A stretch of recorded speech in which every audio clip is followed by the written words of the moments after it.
Have you ever held a piece of paper so small, so fragile, yet so powerful it could burn your entire life down or set you free forever? That was me on a Tuesday night in Denver, standing in my tiny kitchen, my hands trembling as I stared at 6 numbers glowing back at me from my phone screen. My breath caught in my throat, my chest tightened, because those 6 numbers weren't just random digits. They were my numbers, and they matched perfectly. I had just won the lottery, $47 million. My name is Cassandra Wilson, though most people call me Cassie. I'm 34 years old, an accountant at a marketing firm that works me to the bone. And until that night, my life was so ordinary, it almost felt invisible. I drove an old Corolla with a cracked dashboard, lived in a 1-bedroom apartment where the heating clanked like an angry ghost, and spent my evenings juggling bills the way some people juggle knives. And now, suddenly, I was rich beyond my wildest dreams. But here's the part that might shock you. The very first thought that ran through my mind wasn't who to call, or what to buy, or where to travel. It was a vow, sharp and sudden as a blade cutting through the air. I would tell no one, not my parents, not my siblings, not even Charlotte, my best friend who had stood by me through every heartbreak and disaster. Because you have to understand something about my family. Money has always been the poison in our veins.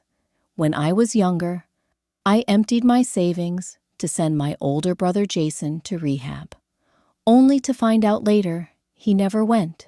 My younger sister Lisa, the so-called golden child, once begged me to cover wedding expenses with the promise of paying me back after her honeymoon. 5 years passed. I never saw a dime. My father borrowed for roof repairs and ended up vacationing in Cancun a month later. My mother, she's always said her husband Warren's money wasn't our problem. Each time I gave, they took.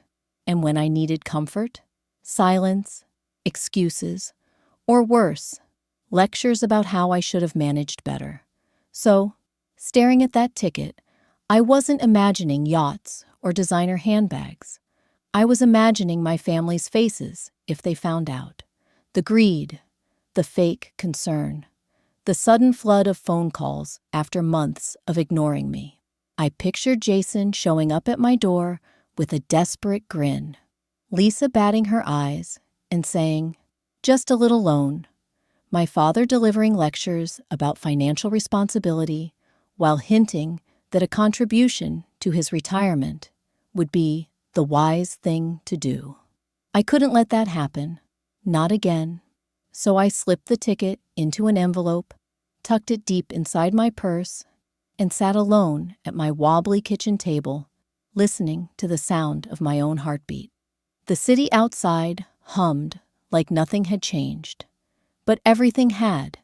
I was now a multimillionaire living in disguise. And yet, instead of relief, I felt something else pressing down on me. Dread.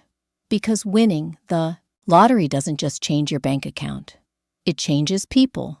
It changes families. It makes masks slip. And in that moment, I had no idea whether the people who claimed to love me would see me as a daughter, a sister, a niece, or just as a walking ATM. That's when I made a decision that would test my family in ways none of them saw coming. Before I tell you what I did next, let me ask you this. Have you ever wondered if the people you call family would actually stand by you if you had nothing left to give? If this story makes you stop and think about your own relationships, share it with someone who needs to hear it. Because the truth is, what I decided to do wasn't just risky, it was dangerous. I could have quietly enjoyed my winnings, slipped into a better life, and kept pretending. But after years of being treated like the family ATM, I needed to know the truth. Not the pretty version, not the holiday dinner version, The truth of whether anyone in my family cared about me or just what I could provide. So I came up with a plan, a test. I would tell each family member the same story, that the marketing firm I worked for had suddenly collapsed, leaving me jobless, broke, and desperate. I would say I needed a loan of $5,000 to cover rent and medical bills until I could get back on my feet. Nothing outrageous, just enough to matter. If they truly loved me, if they valued me beyond what I could give, they'd step up. And if not, well, then I'd finally know where I stood. The next morning, as I sat at my desk with the winning ticket locked away in a safe deposit box, something happened that nearly shattered my plan. An email pinged in from my boss, subject line, "Urgent Company Update." My stomach dropped as I clicked it open. "Team," it read, "due to ongoing financial instability, there's a strong possibility of restructuring in the coming months. Some positions may be affected. Please be prepared for potential layoffs." I froze. My fake story about losing my job was suddenly brushing right up against reality. It was almost like fate was daring me to go through with it. If anyone dug deeper into my lie, they might actually find evidence that looked real. That coincidence both scared me and thrilled me. My excuse had just gained credibility I hadn't even planned for. Still, guilt gnawed at me. Charlotte, my best friend, warned me I was walking a dangerous line. "Cassie, why not just talk to them?" she asked the night I told her. "Why make up stories?" "Because," I said, staring at my glass of wine, "when you've been lied to your whole life, sometimes the only way to get the truth is to lie back." She shook her head. "You're playing with fire. You might burn yourself more than anyone else." Maybe she was right, but deep down, I already knew this was something I had to do.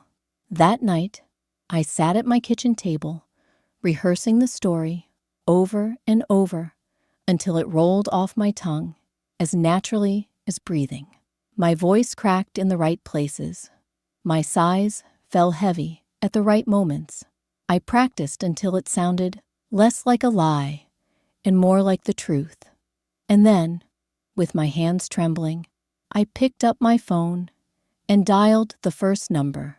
It rang once, twice. Then I heard my mother's voice on the other end, distracted, hurried, the way she always was. "Cassie, is everything all right?" I swallowed hard, my heart pounding. The experiment had officially begun. "Mom," I said, forcing my voice to sound tight, shaky, like I'd been crying. I lost my job today." There was a pause, long enough for me to picture her in her kitchen, manicured fingers tapping the counter, while she decided what kind of sympathy to offer. "Oh, honey, that's awful," she said at last. Her voice had that carefully measured tone she used when she wanted to sound loving, but didn't want to get too involved. "What happened?" I gave her the story I'd practiced. The company had lost its biggest clients. The CEO had been caught embezzling. Everything shut down overnight. No severance, no final paycheck. Bills piling up, rent due. As I spoke, I could hear her breathing shift. That faint little gasp every time I dropped a new piece of bad news. For a moment, it almost felt real, even to me. "Oh, Cassie," she murmured, "that's just terrible. Have you applied for unemployment yet? What about your emergency fund?" "I already filed, but it'll take weeks," I said, letting my voice tremble. "And the little savings I had went to medical tests a couple months ago. I hate to even ask, Mom, but I need some help. About $5,000, just to cover rent and bills until I find something new." The silence on the line was heavy. I could almost hear her chewing her lip, weighing not just the money, but what Warren would think. Finally, she sighed. You know, Warren and I just put a down payment on that lake house. We're stretched pretty thin right now. My stomach tightened. Of course, it was never about what she could do. It was always about what was more convenient. Could you at least think about it? I asked softly. It's just rent. I promise I'll pay you back as soon as I can. Another pause. Then, faint in the background, I heard a man's voice. Warren's. His tone was sharp, dismissive, and he didn't even bother to lower it. She always needs something. Tell her no. The words sliced through me. My mother must have thought she muted the phone, because she quickly said, I'll talk to Warren and see what we can do. But don't get your hopes up, sweetheart. Things are really tight. Tight. From the man who had just bought a second boat for weekend fishing trips. I pressed my lips together, fighting the sting behind my eyes. Okay, Mom. Just let me know soon. My rent's due next week. Of course. I'll let you know, she said, her voice light, almost cheerful, now that she'd shifted the responsibility elsewhere. It'll all work out, Cassie. Maybe this is even a sign you should think about changing careers. Something more stable. I thanked her and hung up, my hand shaking as I set the phone down. For years, I'd told myself my mother's love was just hidden under her practicality, buried beneath her obsession with appearances and Warren's influence. But hearing him dismiss me like that, and her choosing to echo his priorities instead of mine, it wasn't hidden anymore. It was exposed. I grabbed my notebook and wrote it all down. Mom. Concerned words, no real help. Warren flat out no. One call down. Too many more to go. I picked up my phone again, bracing myself. Next on my list was my father. And with him, I knew the conversation would cut even deeper. I met my father 2 days later at a quiet coffee shop near his school.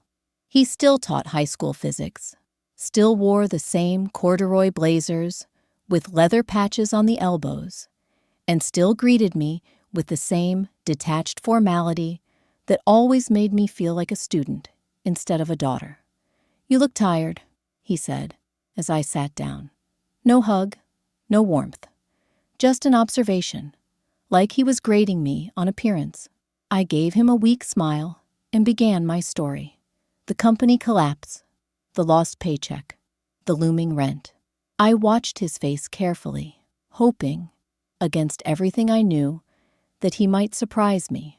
But as I talked, his expression stayed locked in that familiar, judgmental mask. He nodded at some points, frowned at others, but his eyes never softened. When I finally asked, Dad, I need some help. $5,000 to get me through until I find another job. He leaned back in his chair, crossing his arms like he was about to start a lecture in front of his class. Cassandra, he said, slipping into his teacher voice. This is exactly why I told you to save 6 months of expenses. If you had followed my advice, you wouldn't be in this situation. Life happened, Dad, I replied, forcing my voice steady. Medical bills, car repairs, things I couldn't plan for. He sighed heavily, the kind of sigh that carried both disappointment and superiority. And now you expect others to bail you out. That is not how responsible adults live. You chose to rent that apartment in the city. You chose to pay for all those streaming subscriptions. Maybe it's time you start making wiser choices. For 20 minutes, he went on like this, dissecting my supposed mistakes, painting a picture of me as reckless and short-sighted. I sat there, nodding, letting him have his stage. My coffee went cold. My patience burned out. Finally, I whispered, So, does that mean you can't help me? He patted my hand in a patronizing way, like he was humoring a child. Stephanie and I are focused on our retirement right now. Dipping into those funds would be irresponsible. But this could be a good learning experience for you, Cassandra. Sometimes people need to hit rock bottom before they finally change. I bit the inside of my cheek to stop my voice from shaking. I see. He smiled faintly, as if satisfied with himself. You'll thank me one day. When we stood up to leave, something strange happened. As he slipped his phone into his pocket, the screen lit up just long enough for me to see the red recording icon. My stomach clenched. Had he been recording me this entire time? On instinct, I glanced at him. He didn't notice, or maybe he didn't care. Either way, it hit me like a punch. My own father wanted proof of my irresponsibility to show Stephanie, maybe even to the rest of the family. Evidence to back up the narrative that I was the failure child. The walk back to my car felt endless. My notebook shook in my hands as I wrote, Dad. Lecture. No help. Possible secret recording. For years, I had craved my father's approval, believing that if I just worked harder, just achieved more, he'd finally see me. But in that moment, watching him casually weaponize my pain, I knew the truth. He didn't want to see me. He wanted to be right about me. And next on my list was Lisa, the golden child. If anyone could expose just how skewed our family's love really was, it would be her. Saturday afternoon, I drove out to the suburbs where my younger sister, Lisa, lived. Her neighborhood looked like something out of a glossy magazine. Manicured lawns, white fences, houses with matching shutters. When she opened the door, her face lit up in surprise. Cassie, what a nice surprise. Come in, come in. Her kitchen smelled like cinnamon and fresh coffee. The marble counters gleamed. Family photos, her, Paul, the kids, covered the walls. Perfect hair, perfect smiles, perfect life. I sat down at her oversized island while she pulled 2 lattes from her espresso machine, the kind that cost more than my car insurance for a year. So, she said, sliding a mug toward me, what's going on? I told her the story I'd told Mom and Dad. Company collapse, no paycheck, bills piling up. Her eyes widened with sympathy. Oh my God, that's awful, she said, reaching across the counter to squeeze my hand. You don't deserve this. You've worked so hard. For a second, I almost believed her. I almost thought maybe, just maybe, she'd be different. Then I asked for the loan. $5,000. Her face shifted. Subtle, but unmistakable. Oh, she said slowly, pulling her hand back. That's not really a good time. We just bought the new Audi last month, and the kids' tuition was due. Plus, we're remodeling the master bathroom. You know how strict Paul is about our budget. I tried to smile, but inside my stomach twisted. I glanced at the kitchen counter, and that's when I saw it. A watch box, still open, and inside, nestled in velvet, was a brand new Rolex. My pulse spiked. So she couldn't help me with rent, but she could buy her husband a luxury watch worth more than half of what I was asking for? I looked back at Lisa. She must have noticed where my eyes lingered, because she flushed slightly, then rushed to close the box. Paul, he works so hard, she said, almost defensively. He deserves nice things. I nodded slowly. Of course. She offered me a brittle smile. Maybe I can talk to Paul and see if we can help with a smaller amount. Or maybe you could move in with us for a while. The guest room's full of storage, but we could clear it out. I shook my head. Thanks, but I need to stay in the city. My job search is there. She exhaled in relief, as if she'd just dodged a bullet. Okay, well, let me talk to Paul, and I'll get back to you. I knew she wouldn't. The way she avoided eye contact said it all. Driving back to my apartment, my chest ached with a familiar heaviness. For years, Lisa had been the golden child, the one who could do no wrong. And yet, when faced with the chance to actually show up for me, her priorities shone as clearly as the Rolex on her counter.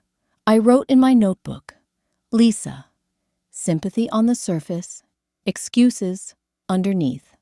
Rolex purchase proves money available. No help offered. I stared at the page. The words blurring as anger bubbled in my throat. 3 family members down. 3 strikes.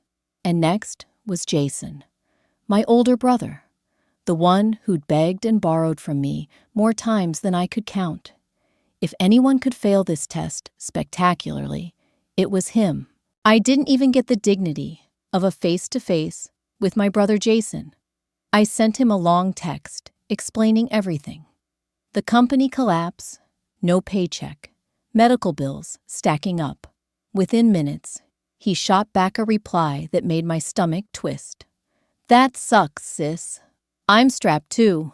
We'll call you later. He never did. I followed up with 2 more texts over the next couple days. Nothing. When I finally tried calling, the line went straight to voicemail. This from the same brother who had once cried on my couch, begging me for $3,000 to cover his rent at Christmas. The same brother who had promised, hand over heart, to pay me back and never did. Now, when it was my turn, silence. I wrote in my notebook, Jason, 1 text, no call. Ignored. Next, I reached out to my cousin Ryan. He had always been charming in that slippery way that made people overlook his gambling problem. When I told him my story, he immediately offered sympathy. Of course, Cassie, I'll help. Let's meet for lunch. I'll bring a check. For one brief second, hope flickered.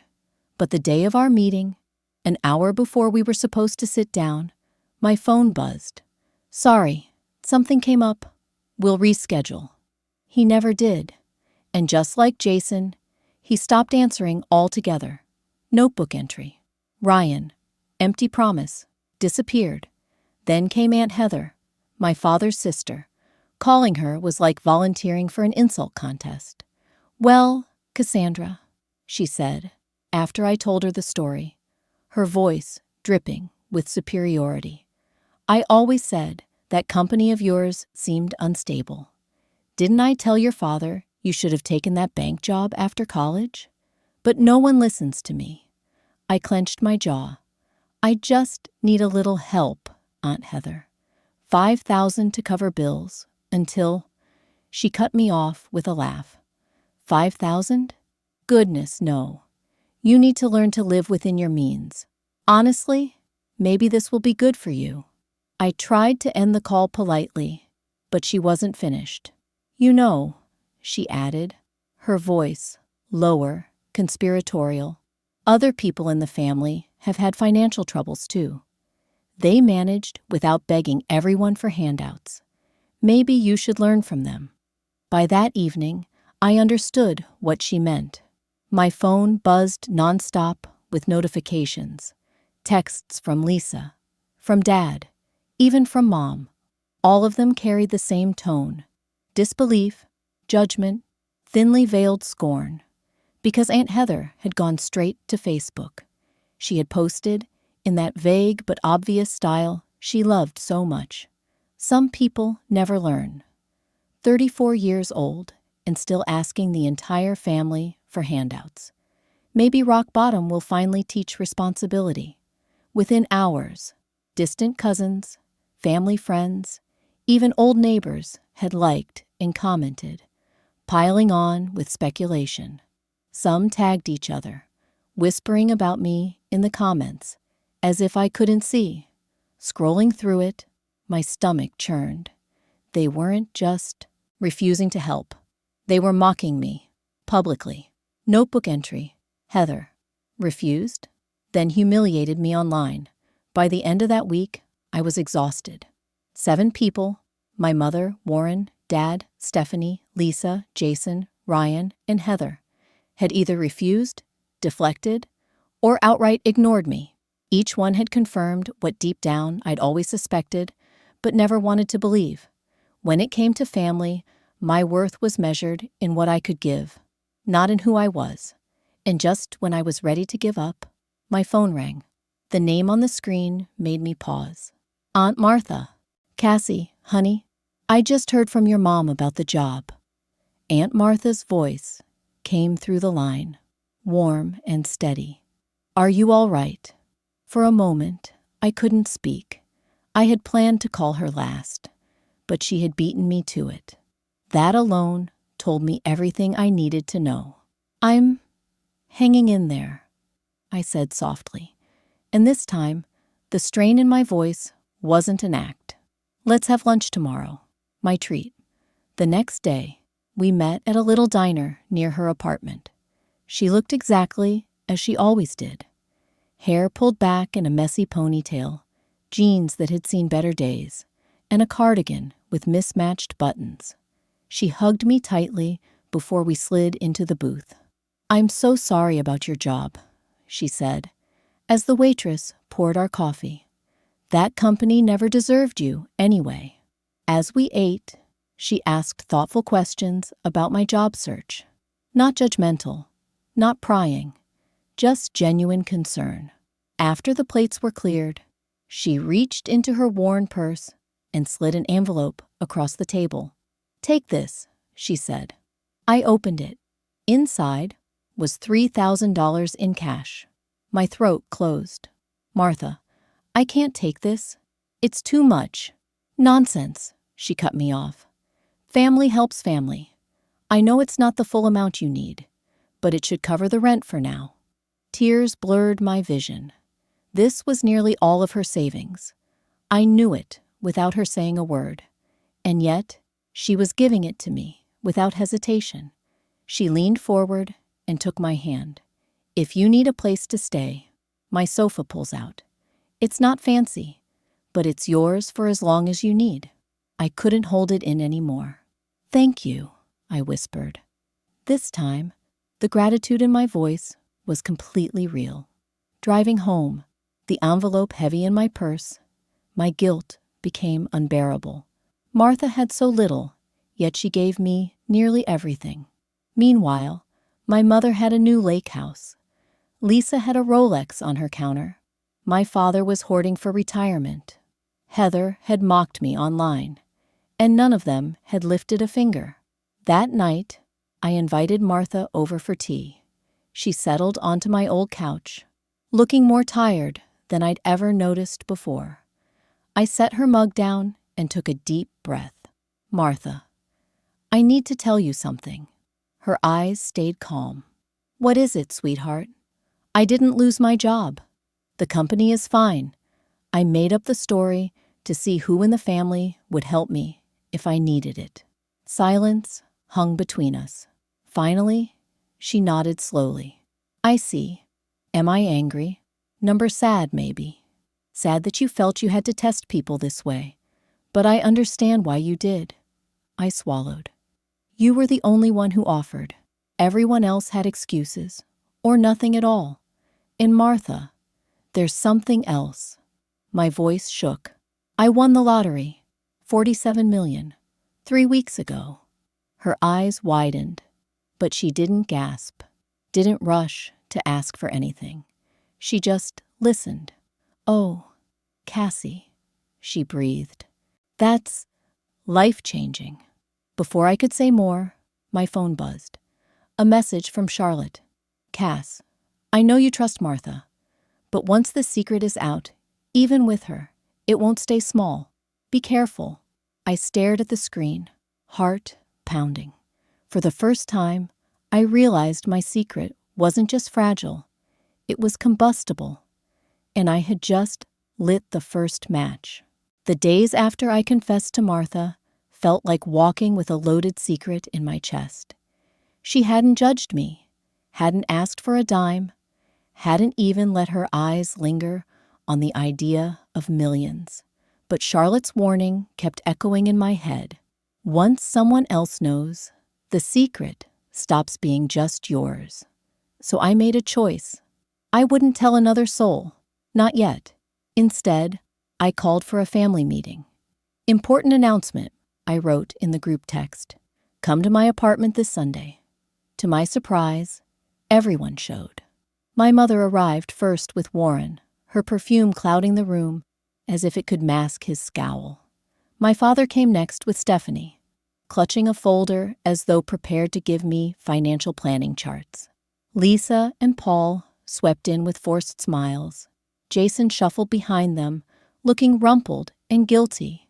And of course, Aunt Heather marched in last, wearing that look of disapproval she reserved for everyone but herself. And then Martha entered. She gave me the tiniest, secret smile. Like a shared language no one else in the room understood. I stood at the center of my small living room, feeling oddly calm. "Thank you for coming. I know there have been rumors about me asking people for money, and I want to clear things up." My mother shifted uncomfortably. Jason scrolled his phone.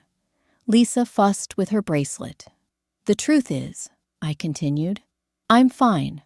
I've found a new job, one that pays better and gives me room to grow, so you don't need to worry." Relief washed across several faces at once. Not relief for me, but relief that they wouldn't be asked to sacrifice. "That's wonderful," my mother said quickly, her tone too cheerful. "We've all been so worried." My father narrowed his eyes. "Then why all the drama? Why ask for help if you already had something lined up?" I met his gaze evenly. "Because when I thought I was in trouble, I reached out to family. That's supposed to mean something." The silence that followed was suffocating. Stephanie finally spoke. "Everyone has their own financial commitments. It's not always possible to help, even if we want to." "Of course," I said, my voice level. "We all have priorities." I turned to Jason. "But you couldn't even call me back. A phone call costs nothing." His face flushed. "I was dealing with my own stuff. And yet, you asked me for thousands at Christmas without hesitation." I cut in. He looked down, no defense left. The meeting rolled on, each of them fumbling with excuses. Heather insisted she'd been trying to teach me a lesson. Lisa claimed Paul had been the one to say no. My father leaned on retirement. My mother leaned on Warren. The pattern was clear. Everyone valued their comfort more than my crisis. By the time they left, the air was thick with awkwardness, and not one apology had been spoken. But as the door shut behind them, I felt lighter. For once, I hadn't begged. I had stood in my truth, and their reactions told me everything I needed to know. Martha stayed behind, helping me clear cups and plates. "You did well," she said softly. "It was easier than I expected," I admitted, because for the first time, I wasn't afraid of losing them. I realized I never truly had them to begin with. She smiled, eyes gentle. That's a powerful kind of freedom. 1 year later, my life looked nothing like it had before. I had resigned from my accounting job and founded a nonprofit dedicated to helping elderly people living alone. People like Martha, who carried too much weight in silence. The work was more rewarding than any paycheck I'd ever earned. We had already helped hundreds of seniors with companionship, housing repairs, and financial support. I bought Martha a small craftsman home just 3 blocks from mine, with wide hallways for her walker and a sunny porch where we ate dinner together twice a week. Her health improved with the security of proper care, and she volunteered at a literacy program 3 days a week, teaching children to love books as much as she did. Charlotte joined me as outreach coordinator, bringing her compassion and nursing experience to the mission. We still had our weekly wine nights, only now on my patio instead of my cramped balcony. As for the rest of my family, our relationships shifted into polite distance, holiday cards, short phone calls, occasional dinners heavy with silence. They never knew about the lottery. To them, I was simply thriving in a new career, and that was enough. There were temptations to reveal the truth, like when Jason begged me to invest in his newest business idea, or when Lisa complained about the cost of her kitchen renovation. But each time, I remembered the sound of Warren's voice in the background, telling my mother she always needs something. I remembered Heather's Facebook post, mocking me as if my pain were entertainment. And I chose silence, because money hadn't changed who they were. It had just stripped away the illusions. The greatest gift the lottery gave me wasn't wealth. It was clarity. It showed me who truly cared and who only pretended. It taught me that love isn't measured in dollar signs or material favors. Real love is what Martha showed me. Giving without keeping score, caring without condition, standing steady when everyone else steps away. So here's the lesson I carry now. The one I want you to remember.